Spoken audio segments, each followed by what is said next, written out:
எத்தனையோ வரம் கேட்க ஏறி வந்தேன் திருமலையில், அத்தனையும் தான் மறந்தேன் ஏகாந்த தரிசனத்தில்.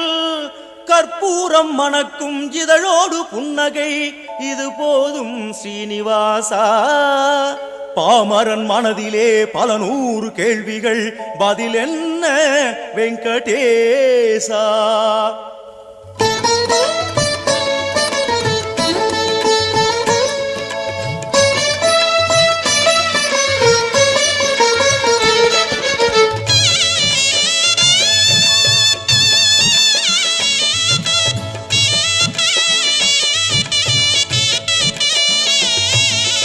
பார்க்கடல் இருக்க மாமலை தேடி, பாம்பனை இருக்க பனிமலை நாடி, பாதம் பிடிக்க திருமகள் இருந்தும் கால்கள் கடுக்க வேங்கடம் ஏறி நாரதரிசையில் தூங்கி கிடந்தோய்.